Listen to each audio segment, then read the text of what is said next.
Radhe Radhe everyone. तो आज मैं आपको बताने वाली हूँ कि जब इनिशियल डेज में मैंने नाम जप की शुरुआत की थी तो मेरे लिए कितना डिफिकल्ट था और कितना इजी हुआ बाद में। तो वो सारी चीज़ें मैं आपके साथ शेयर करने वाली हूँ। तो सबसे पहली चीज़ कि जब मैंने नाम जप की शुरुआत की थी तो इनिशियल डेज में मैंने एक टारगेट रखा था कि मुझे 21 डेज तक कंसिस्टेंसी के साथ और एक ही स्पेसिफिक टाइम पे नाम जप करना है, और मैंने वो ब्रह्म मुहूर्त का टाइम रखा था कि मुझे ब्रह्म मुहूर्त में ही करना है, क्योंकि मुझे एक्सपीरियंस चाहिए था। जो मेरी ओवर थिंकिंग की प्रॉब्लम थी वो मुझे ख़त्म करनी थी, इसलिए मैंने इसकी शुरुआत की थी। धीरे धीरे जब मैंने नाम जप करना शुरू किया तो 7 डेज़ के बाद मुझे ऐसा लगा कि अब मेरी बॉडी जो है वो बिल्कुल थक चुकी है, मैं बिल्कुल नाम जप नहीं कर पाऊंगी। लेकिन उस दिन भी मैंने बहुत मुश्किल से उठ के और नाम जप किया। उसका एक्सपीरियंस मैंने रील में शेयर किया हुआ है। उसके बाद फिर जो मेरा 14th डे था उस दिन तो मैं बहुत ज़्यादा थक गई थी। ऐसा लग रहा था कि आज तो मैं बिल्कुल ही नाम जप नहीं कर पाऊंगी, पूरी तरह से गिव अप कर चुकी थी। लेकिन फिर भी मैं उठी। उठने के बाद आधे घंटे तक तो मैं ये सोचती रही कि मुझे नाम जप करना चाहिए, नहीं करना चाहिए, एक्सरसाइज करना चाहिए, नहीं करना चाहिए, यही सोचती रही आधे घंटे तक। आधे घंटे के बाद थोड़ी ठीक हुई तो मैंने वापस शुरू किया नाम जप।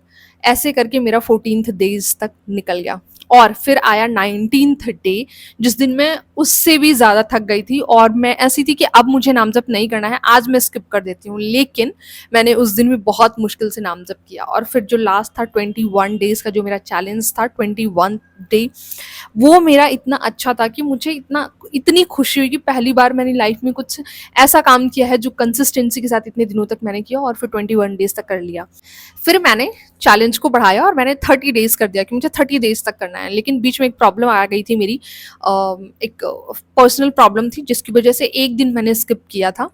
फिर से मैंने वही शुरुआत की और फिर उसको कंटिन्यू रखा एंड फाइनली अभी तक मैं उसको करती जा रही हूँ। एंड मुझे नहीं लगता कि अब मैं ऐसा सोचूंगी भी कि मुझे स्किप करना है, क्योंकि जो भी ट्रांसफॉर्मेशन हुई है मेरी वो सिर्फ नाम जप, ब्रह्मचर्य और एक्सरसाइज, योगा, सब कुछ ऐड किया है मैंने अपनी लाइफ में। मतलब ट्रांसफॉर्मेशन की जर्नी मेरी एक चीज़ से तो नहीं है, ये मैं श्योर हूँ। क्योंकि नाम जप भी इतना इम्पॉर्टेंट है। अगर आप ब्रह्मचर्य के नियमों का पालन कर रहे हो तो आपको एक स्पेसिफिक किसी भी नाम का आपको जाप करना ज़रूरी है।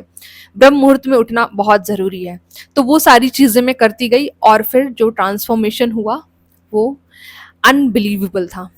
मतलब मुझे यकीन नहीं था। अब मैं क्यों इसको स्किप करना चाहूँगी? जब मेरी लाइफ चेंज हुई है तो सिर्फ इन चीज़ों की वजह से हुई है, और फिर अच्छा एक्सपीरियंस रहा है मेरा। जो चीज़ें मुझे चाहिए थी वो चीज़ें मुझे मिली है, तो मैं क्यों स्किप करूँगी? इसलिए मैं चाहती हूँ कि मैंने जो एक्सपीरियंस किया है वो आप भी कर सकते हैं। आप भी अपनी लाइफ को चेंज कर सकते हैं। एंड स्पेशली उन लोगों के लिए है जिनकी लाइफ में बहुत प्रॉब्लम चल रही है, जो कुछ भी नहीं कर पा रहे अपनी लाइफ में। उनको स्पिरिचुअलिटी से ज़रूर जुड़ना चाहिए। ये आपकी लाइफ को पूरी तरह से चेंज करेगा। क्योंकि अगर मैं चेंज हो सकती हूँ तो मैं ऐसा मानती हूँ कि दुनिया का कोई भी इंसान चेंज हो सकता है। कोई भी इंसान अपने आप को चेंज अप कर सकता है। तो आज के वीडियो में इतना ही। बाय बाय, राधे राधे, जय श्री कृष्णा, हरि ओम।